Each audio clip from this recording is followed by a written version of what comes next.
Welcome students in academics with Raghav. और हम जो अपना chapter number 1 class 12th chemistry का सॉल्यूशंस कर रहे थे, उसका आज लास्ट लेक्चर होगा।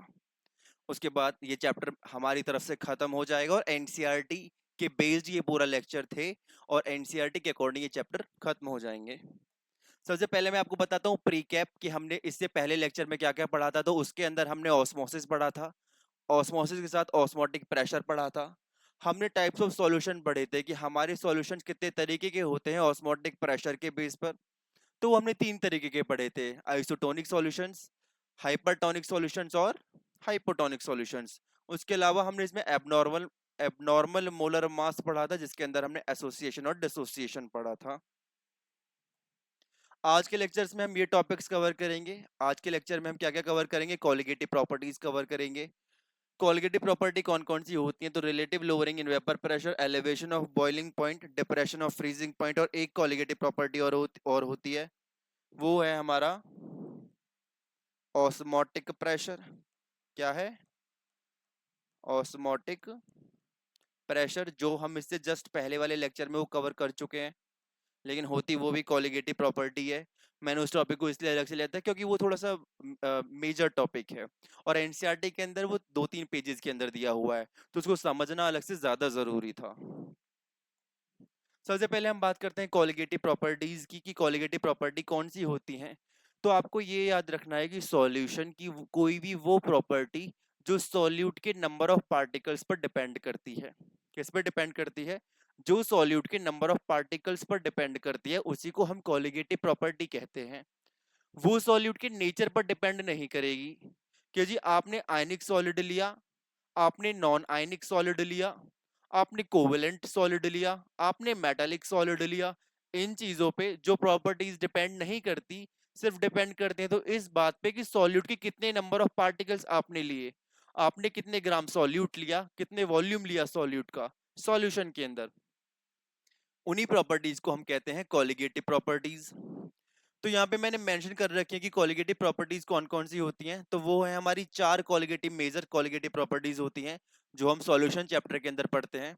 वो है हमारी relative lowering in vapour pressure, दूसरा है हमारा depression of freezing point of the solvent, तीसरा है elevation of boiling point of the solvent, और चौथा है osmotic pressure of the solvent. आगे चलते हैं। ओके, तो मैं आपको ये समझाता हूँ कि आपको जो ये चारों प्रॉपर्टीज है वो एक्चुअली वेपर प्रेशर के कॉन्सेप्ट से जुड़ी हुई हैं। किससे जुड़ी हुई है? वेपर प्रेशर के कॉन्सेप्ट से जुड़ी हुई है। और ऑस्मोटिक प्रेशर जो वाली जो है, जो ऑस्मोटिक प्रेशर है, लास्ट कोलिगेटिव प्रॉपर्टी, वो होती है कंसंट्रेशन एप्लीकेशन पे बेस्ड, तो इसलिए मैंने उसे पहले लेक्चर में कवर कर दिया था। तो देखो यहाँ पे देखो, मैंने लिए हैं 2 वेसल्स, दोनों वेसल्स क्लोज हैं, दोनों कंटेनर क्लोज हैं। एक कंटेनर के अंदर मैंने प्योर सॉल्वेंट लिया है और दूसरे कंटेनर के अंदर मैंने सॉल्यूशन लिया है। सॉल्यूशन लिया है तो डेफिनेटली उसके अंदर सॉल्यूट और सॉल्वेंट दोनों होंगे। चूंकि उसके अंदर दोनों है तो जो हमारा सॉल्यूट है वो नॉन वोलेटाइल है। सॉल्यूट नॉन वोलेटाइल है, कहने का मतलब है कि सॉल्यूट के पास टेंडेंसी नहीं है कि वो वेपराइज हो सके अपने ओन पर, कि अगर आप उसे हीट ना दे तो वो अपने आप हवा बन के उड़ जाए। जैसे जब हम अपने हाथों पे सैनिटाइजर लगाते हैं, हैंड सैनिटाइजर, तो उसके अंदर इथेनॉल होता है। जब आप उसे लगाएंगे तो आपको ठंडा ठंडा महसूस होगा, लेकिन उसके कुछ सेकंड बाद ही आपके हाथों से वो उड़ जाता है। आपको लगता है कि मेरे हाथ अपने आप सूख गए। तो वो प्रॉपर्टी जो है वेपराइज होने की, उसे कहते हैं वोलेटिलिटी। क्या कहते हैं? वोलेटिलिटी, या फिर कहते हैं कि वोलेटाइल प्रॉपर्टी है। लेकिन ऑयल, अगर आप अपने हाथों पे मस्टर्ड ऑयल लगाते हैं तो क्या वो उड़ जाएगा? क्या उसे लगाने के बाद आपको 10 मिनट या 1 घंटे बाद लगेगा कि तो ऑयल उड़ गया? नहीं। आप उसे 6 घंटे बाद, 8 घंटे बाद देंगे तो आपके हाथों पे ऑयल होगा। तो वो प्रॉपर्टी है नॉन वोलेटाइल, कि उसके पास प्रॉपर्टी ही नहीं है कि वो वेपराइज हो जाए अपने ओन पर। ठीक है। तो हमने क्या लिया? हमने एक प्योर सॉल्वेंट लिया, और हमारा जो सॉल्वेंट है यहाँ पे वो कैसा है? हमारा सॉल्वेंट है जी वोलेटाइल। कैसा सॉल्वेंट है? हमारा सॉल्वेंट है वोलेटाइल। मतलब जब हमने सॉल्वेंट को बीकर के अंदर लिया तो सॉल्वेंट का लिक्विड फॉर्म हमने लिया था, लेकिन कुछ वो गैसियस फॉर्म में कन्वर्ट हो गया, और वो गैस सॉल्वेंट की लिक्विड सरफेस पर प्रेशर अप्लाई कर रही होगी। जो प्रेशर अप्लाई कर रही है उसको कहते हैं हम क्या? उसको कहते हैं हम vapour pressure of pure solvent. दूसरी तरफ हमने लिया सॉल्यूशन, सॉल्यूशन के अंदर है नॉन वोलेटाइल सॉल्यूट। तो इन पार्टिकल्स को तो आजादी दी कि भाई जाओ सरफेस से बाहर निकल जाओ, लेकिन यहाँ पे क्या हुआ, यहाँ पे ये सॉल्यूट के पार्टिकल्स आकर के बैठ गए सरफेस पर, जहां से सॉल्वेंट के पार्टिकल्स को बाहर निकलना था, जहां से सॉल्वेंट के पार्टिकल्स को निकलना था बाहर। तो इन्होंने कहा कि सॉल्वेंट के पार्टिकल्स के बाहर तो जाओ, ऊपर जाओ, वेपर बन जाओ, हम मना नहीं कर रहे, लेकिन औकात में जाओ, औकात में कंट्रोल में जाओ। तो इन्होंने क्या किया, उन पार्टिकल्स को कंट्रोल कर लिया। तो अब पार्टिकल्स वेपराइज तो हुए लेकिन कम हुए। तो ये जो हमारा, अब इन पार्टिकल्स ने जो वेपर प्रेशर लगाया, इन पार्टिकल्स ने जो प्रेशर लगाया इस लिक्विड की सरफेस पर, अपने ही लिक्विड की सरफेस पर, अपने ही आदमी पर प्रेशर क्रिएट करते हैं ये लोग, तो उसको कहते हैं वेपर प्रेशर ऑफ सॉल्यूशन। तो वेपर प्रेशर किसने ज्यादा लगाया, जो ज्यादा पार्टिकल होंगे, तो यहां ज्यादा पार्टिकल है, तो प्योर सॉल्वेंट का वेपर प्रेशर ज्यादा होगा सॉल्यूशन के वेपर प्रेशर के मुकाबले। समझे? तो हुआ क्या, हुआ ये कि जब हमने नॉन वोलेटाइल सॉल्यूट डाला सॉल्यूशन के अंदर, तो वेपर प्रेशर कम हुआ। कितना कम हुआ, इसके मुकाबले प्योर सॉल्वेंट के रिलेशन में कम हुआ, उसी को relative lowering in vapour pressure कहते हैं। क्या कहते हैं, उसी को relative lowering in vapour pressure कहते हैं। चलिए फॉर्मूला ड्राइव करते हैं। Relative lowering in vapour pressure, तो राउल्ट्स लॉ से हमने क्या पढ़ा था,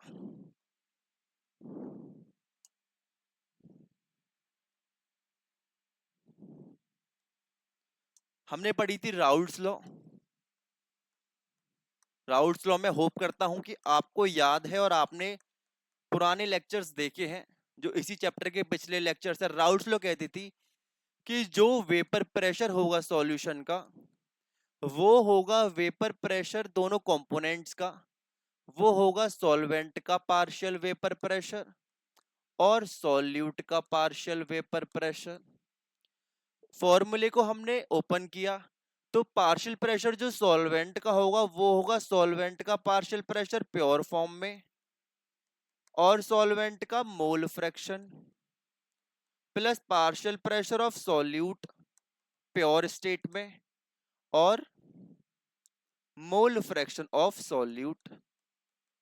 लेकिन अभी मैंने आपको बताया कि हमारा जो सॉल्यूट है वो तो नॉन वोलेटाइल है, उड़ ही नहीं सकता। जब वेपराइज ही नहीं हो सकता तो उसका प्योर फॉर्म में वेपर प्रेशर तो जीरो हुआ। तो सॉल्यूट का ये वाला पार्ट तो जीरो हुआ, तो ऑब्वियसली पूरा जो सॉल्यूट का रोल था वेपर प्रेशर ऑफ सॉल्यूशन में वो हुआ जीरो।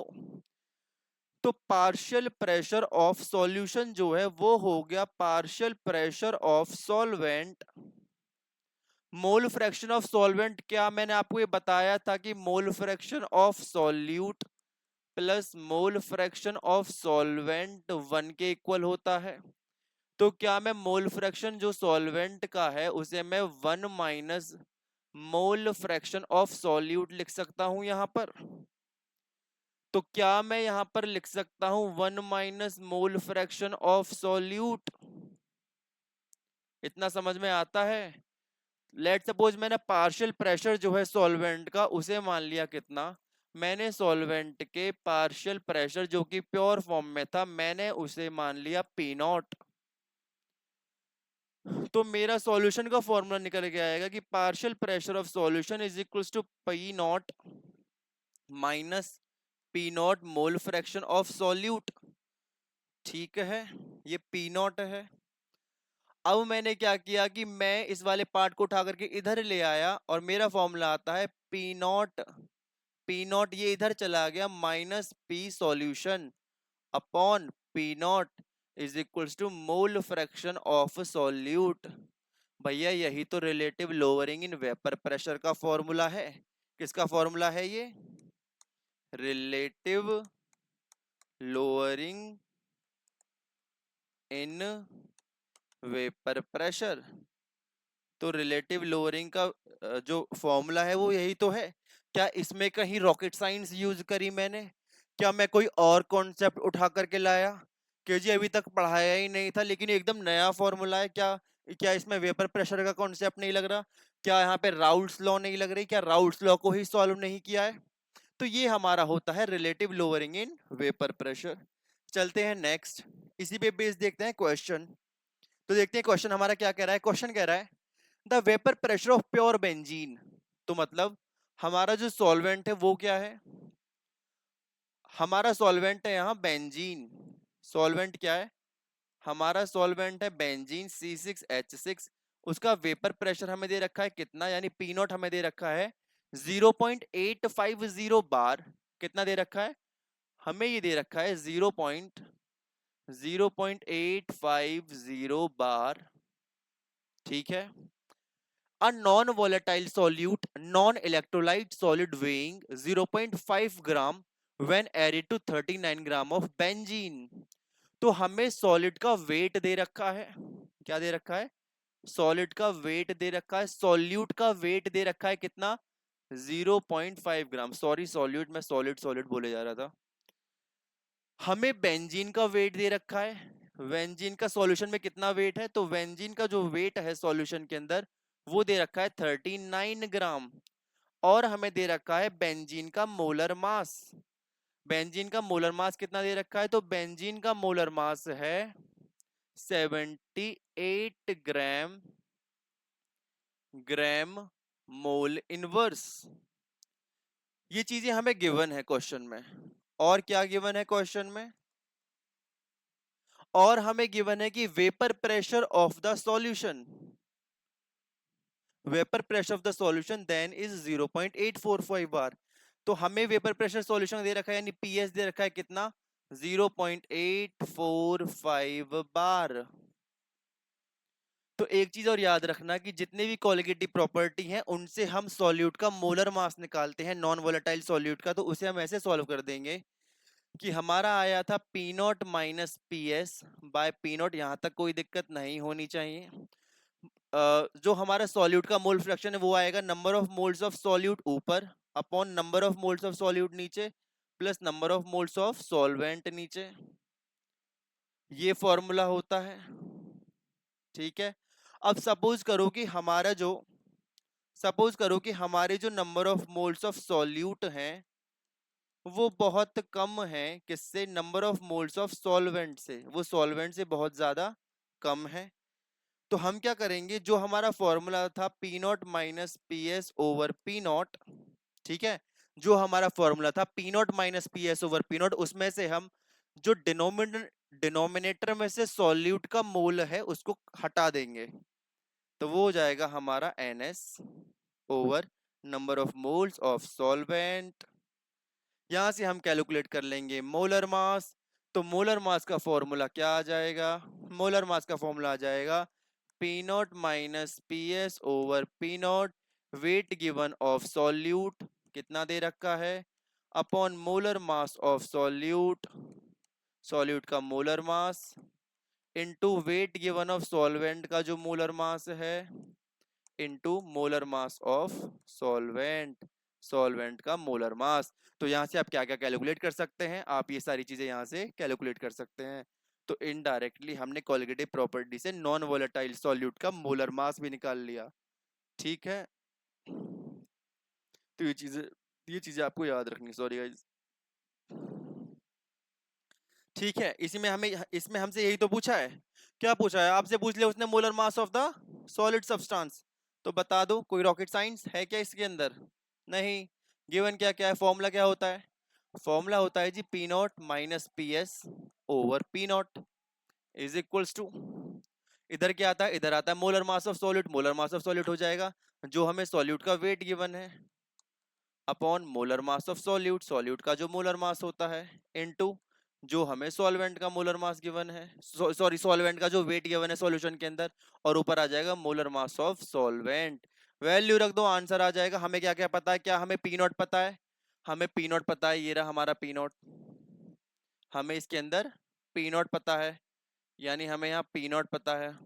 क्या हमें पी एस पता है, हमें पी एस भी पता है। क्या हमें मोलर मास ऑफ सॉल्यूट पता है, नहीं, ये हमें निकालना है, ये हमें निकालना है।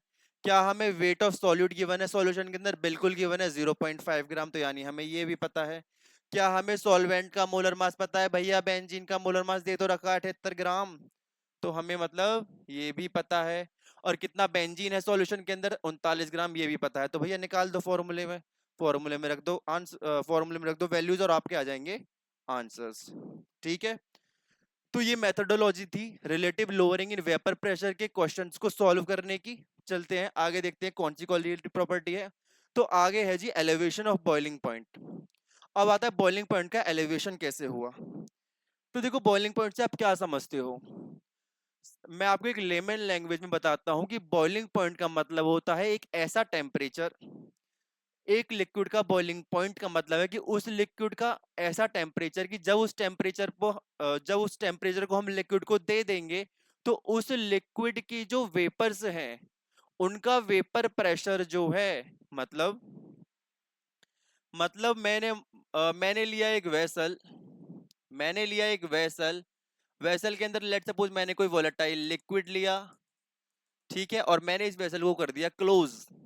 तो मैं इस वेसल को इतनी हीट दूं, मैं इस वेसल को इतनी हीट दूं, इसका इतना टेम्परेचर बढ़ाऊं कि इसके जो मॉलिक्यूल्स का वेपर प्रेशर है, इसके मॉलिक्यूल्स का जो वेपर प्रेशर है वो हो जाए 1 एटमॉस्फेयर, एटमॉस्फेरिक प्रेशर के बराबर। और जैसे ही वो एटमॉस्फेरिक प्रेशर के बराबर होगा वो हमारे सराउंडिंग में एनवायरमेंट में उड़ जाएगा, लिक्विड इस लिड को हटाते ही उड़ जाएगा, उसी को बॉइलिंग पॉइंट कहते हैं, उसी टेम्परेचर को बॉइलिंग पॉइंट कहते हैं। अब यहाँ पे आता है कि जी उसमें एलिवेशन क्यों आएगा। तो एलिवेशन इसलिए आएगा, हम यहाँ पे बात कर रहे थे वेपर प्रेशर की, तो मैंने आपको बताया था कि नॉन वोलेटाइल सॉल्यूट मिलाने की वजह से इसका वेपर प्रेशर हो गया कम। तो सॉल्यूशन का वेपर प्रेशर हमें बहुत ज्यादा बढ़ाना पड़ेगा, हमें क्या करना पड़ेगा, इसका वेपर प्रेशर बहुत ज्यादा बढ़ाना पड़ेगा, तो इसको ज्यादा हीट देनी पड़ेगी, तो इसका बॉइलिंग पॉइंट बढ़ जाएगा सॉल्यूशन का, क्योंकि सॉल्वेंट का तो ऑलरेडी वेपर प्रेशर ज्यादा है और सॉल्यूशन का कम था, बढ़ाना है दोनों को एक ही जगह पर। ऐसे समझो कि लेट सपोज ये ग्राफ है, ये ग्राफ है, तो यहाँ पे आती जैसे ही यहाँ पे वेपर प्रेशर आएगा, जो मेरा प्योर सॉल्वेंट है, जो मेरा प्योर सॉल्वेंट है वो बॉईल हो जाएगा जैसे ही यहाँ पर वेपर प्रेशर आएगा। लेकिन मेरा जो प्योर सॉल्वेंट है उसका वेपर प्रेशर अभी यहाँ पर है और सॉल्यूशन का वेपर प्रेशर है यहाँ पर। तो मुझे किसका वेपर प्रेशर ज्यादा बढ़ाना है, मुझे इसका वेपर प्रेशर ज्यादा बढ़ाना है सॉल्यूशन का, तो हीट इसको ज्यादा देनी पड़ेगी, और चूंकि हीट ज्यादा देनी है तो इसका ज्यादा टेम्परेचर चाहिए, तो बॉइलिंग पॉइंट मेरा सॉल्यूशन का ज्यादा हो जाएगा। और वो जो डिफरेंस आएगा प्योर सॉल्वेंट और सॉल्यूशन के बॉइलिंग पॉइंट के बीच में, उसी को तो हम एलिवेशन इन बॉइलिंग पॉइंट कहते हैं। अब चलो ड्राइव करते हैं इसका फॉर्मूला। ये तो हमने बात करी क्वालिटेटिवली, अब बात करते हैं क्वांटिटेटिवली। तो इसमें भी कोई रॉकेट साइंस नहीं है, इसमें भी कोई रॉकेट साइंस नहीं है, सिंपल इसके अंदर फॉर्मूला है और कॉन्सेप्ट है कि जो हमारा एलिवेशन होगा, लेट सपोज मान लो टीएस जो है वो बॉइलिंग पॉइंट है, बॉइलिंग पॉइंट है सॉल्यूशन का जिसके अंदर नॉन वोलेटाइल सॉल्यूट प्रेजेंट था। जो टी नॉट है वो बॉइलिंग पॉइंट है किसका, वो बॉइलिंग पॉइंट है प्योर सॉल्वेंट का। तो इन दोनों के बीच का जो डिफरेंस है, अब टीएस ज्यादा होगा टी नॉट से, क्योंकि मैंने अभी आपको बताया कि हमें सॉल्यूशन को ज्यादा गर्म करना पड़ेगा, ज्यादा टेम्परेचर देना पड़ेगा।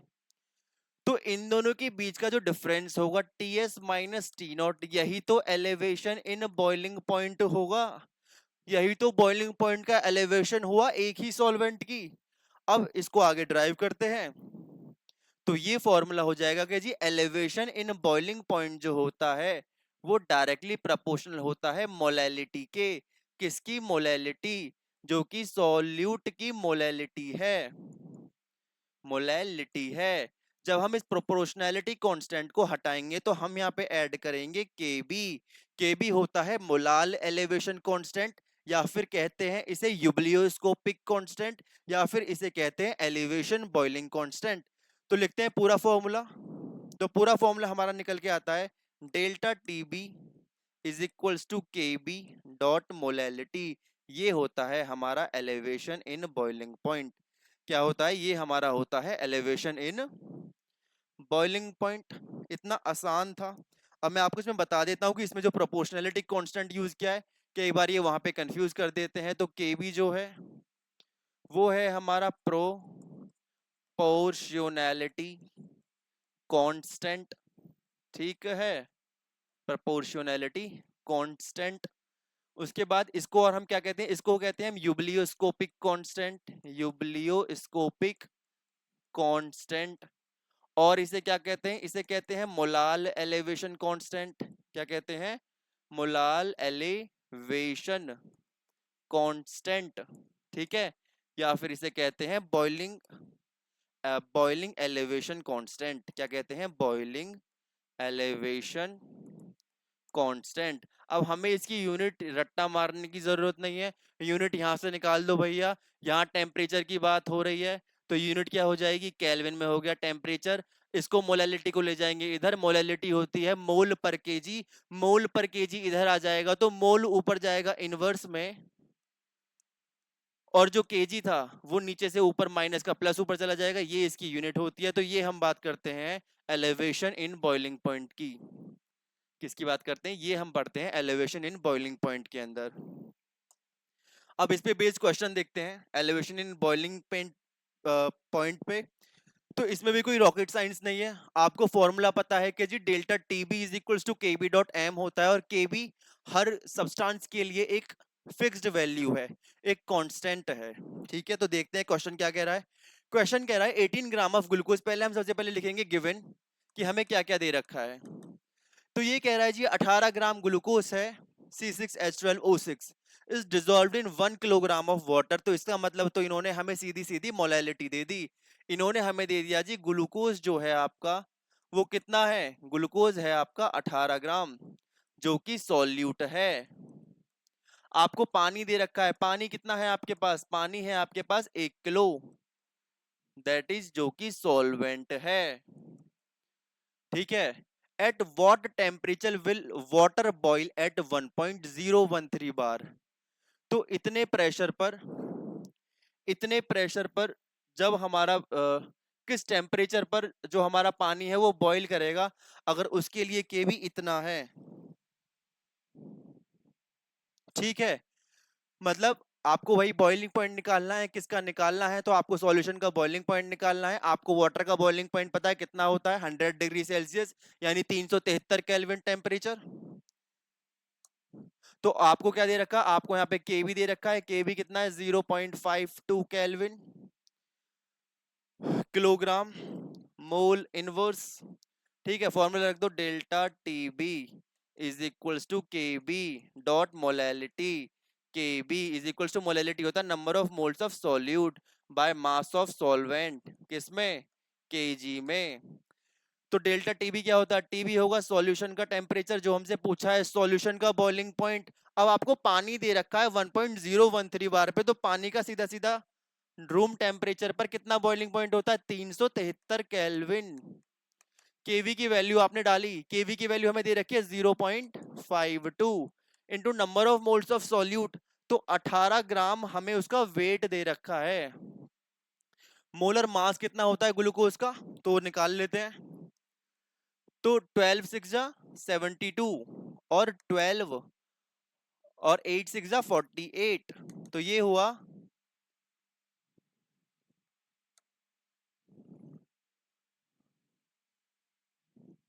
वेट, ऑक्सीजन के एक मॉलिक्यूल का मास जो होता है वो 16 होता है, तो 16 सिक्स जा, तो यहाँ पे आएगा 96।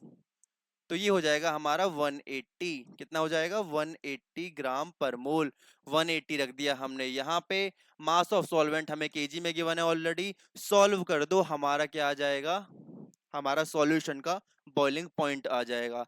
अब आपको सीधा सीधा इसके अंदर गुणा भाग करने हैं और आपका आंसर आ जाएगा। ठीक है, आपको बस मैथडोलॉजी देखनी है कि क्या दे रखी है।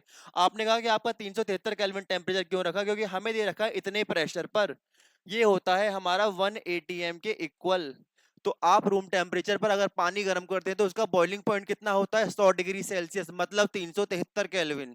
ठीक है, चलते हैं अगले पॉइंट पर। अगला है जी डिप्रेशन इन फ्रीजिंग पॉइंट। अच्छा, यहाँ पे एक पॉइंट रह गया आपका, वो होता है ये ग्राफ बताना। तो ये एनसीईआरटी का ग्राफ है, देखो इसमें क्या दे रखा है कि 1.013 बार, या फिर जब हम 1 एटीएम की बात करते हैं वो हमारा एटमॉस्फेरिक प्रेशर होता है, जो हमारी सराउंडिंग का प्रेशर है। अब सपोज करो कि ये हमारे लिक्विड के पार्टिकल्स हैं, ये हमारे लिक्विड सॉल्वेंट के पार्टिकल्स हैं, और ये हमारे गैसियस सॉल्वेंट के पार्टिकल्स हैं। तो जब लिक्विड सॉल्वेंट के पार्टिकल्स का प्रेशर और गैसियस सॉल्वेंट के पार्टिकल का प्रेशर एक एटमॉस्फेरिक हो जाएगा, वही उसका बॉइलिंग पॉइंट होगा। लेकिन अगले ही देखो सॉल्यूशन, कि सॉल्यूशन यहाँ पे है वेपर फेस में और यहाँ पे है सॉल्यूशन लिक्विड फेस में। जब इन दोनों का वेपर प्रेशर एटमॉस्फेरिक प्रेशर के बराबर हुआ तो टेम्परेचर आगे की तरफ बढ़ गया। तो जो हमारा टेम्परेचर था प्योर सॉल्वेंट का वो कम है, और हमारे सॉल्यूशन का जो सॉल्वेंट है वो ज्यादा है, और इन दोनों के जो बीच का डिफरेंस है इसी को तो एलिवेशन कहते हैं। इसी को क्या कहते हैं? एलिवेशन। ये एनसीईआरटी का ग्राफ है, इंपॉर्टेंट है, पढ़ लेना। अब आता है हमारा depression of freezing point. Depression of freezing point भी हम उसी स्लाइड से समझेंगे जो हमने सबसे शुरू में पढ़ी थी, ये वाली स्लाइड। देखो डिप्रेशन, देखो एलिवेशन का मतलब हुआ कि कोई चीज कम से ज्यादा हुई, डिप्रेशन का मतलब हुआ कि डिप्रेशन आया किसी चीज में, मतलब जो चीज दो थी अब वो एक हो गई। तो यहाँ पे समझो, यहाँ पे ये समझो कि ये जो हमारे पार्टिकल्स है जो गैसियस फॉर्म में है ये कब जमेंगे, ये कब जमेंगे, कब ये सॉलिड फॉर्म में, कब हमारा पानी जो है वो आइस में कन्वर्ट होता है, जब उसके बीच का जो, उसके पार्टिकल्स के बीच का जो इंटरमोलिकुलर डिस्टेंस है वो हो जाता है बहुत कम। बहुत कम मतलब उनका जो सॉलिड में कन्वर्ट करने के लिए हमें सारे पार्टिकल्स को कन्वर्ट करना पड़ेगा पहले लिक्विड में, और लिक्विड से कन्वर्ट करना पड़ेगा सॉलिड में। तो किस साइड पे ज्यादा पार्टिकल्स हैं गैसियस फॉर्म में? हमारे पार्टिकल्स है प्योर सॉल्वेंट में ज्यादा, प्योर सॉल्वेंट में ज्यादा पार्टिकल्स है, तो आपको ज्यादा देर इस चीज को फ्रीज के अंदर रखना पड़ेगा, ज्यादा नेगेटिव टेम्परेचर ले जाना पड़ेगा इनके मुकाबले, क्योंकि इधर गैसियस पार्टिकल है कम सॉल्यूशन में। तो इसके लिए हमें ज्यादा नेगेटिव, इसके लिए हमें क्या चाहिए, इसके लिए हमें ज्यादा नेगेटिव मेल्ट जो है उसका, इसके लिए हमें ज्यादा टेम्परेचर चाहिए इसको जमाने के लिए, आइस में कन्वर्ट करने के लिए, उसको फ्रीज करने के लिए। तो उसी को कहते हैं हम डिप्रेशन इन फ्रीजिंग पॉइंट। ठीक है, मान लो मेरा प्योर सॉल्वेंट है, मान लो अभी हमने एक ग्राफ में देखा था कि मान लो हमारे सॉल्वेंट का जो वेपर प्रेशर है वो यहां पर है, और सॉल्यूशन का जो वेपर प्रेशर है वो यहां पर है, सॉल्वेंट और सॉल्यूशन।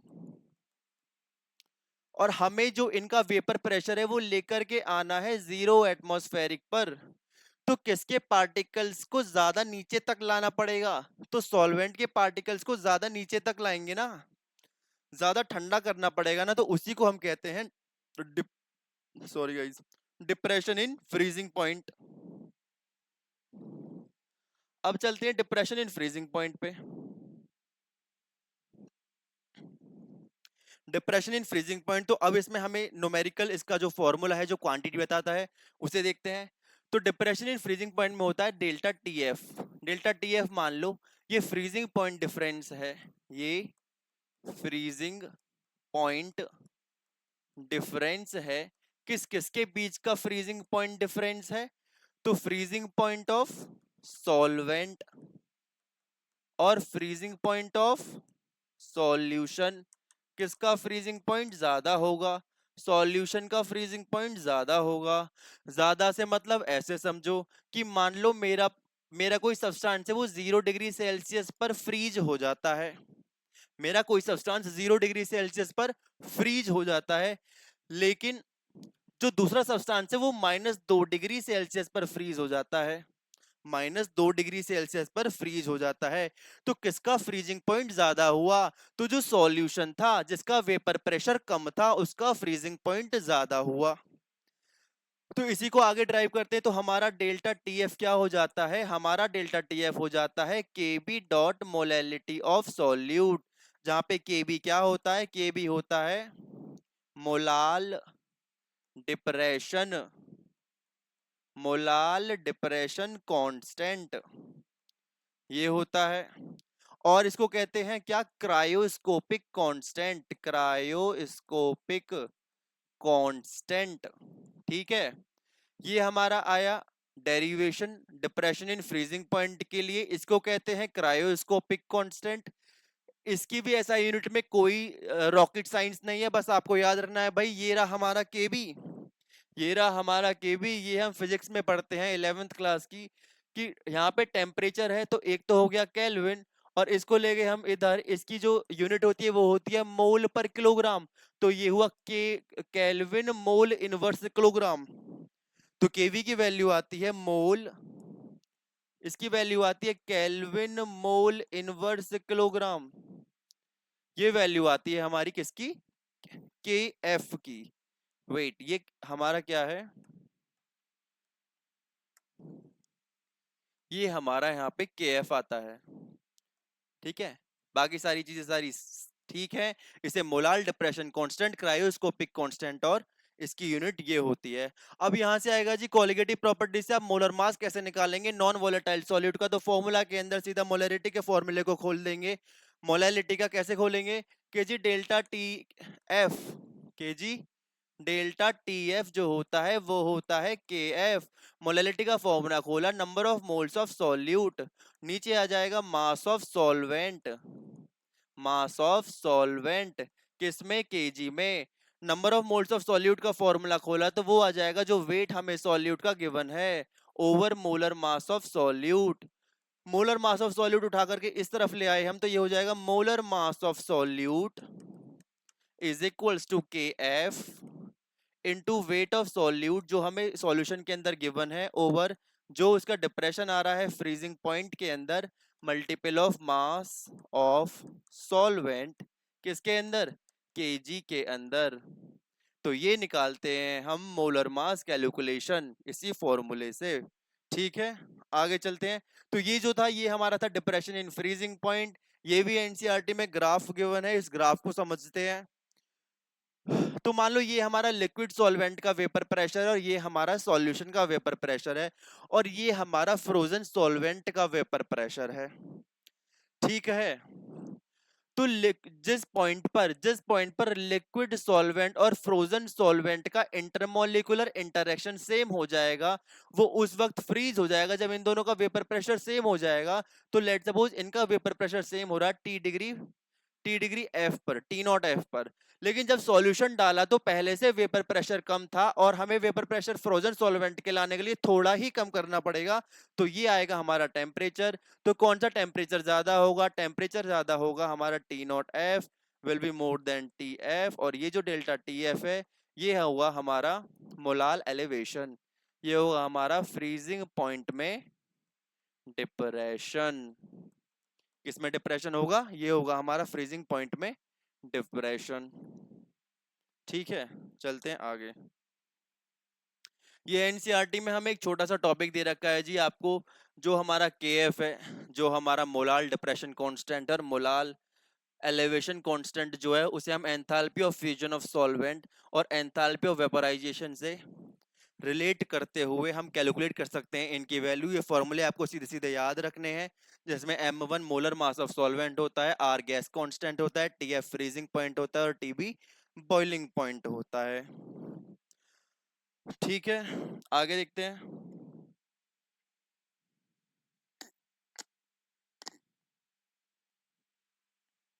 ठीक है गाइज, आज की क्लास के लिए इतना ही, मिलते हैं अगली क्लास में अगले नए चैप्टर के साथ।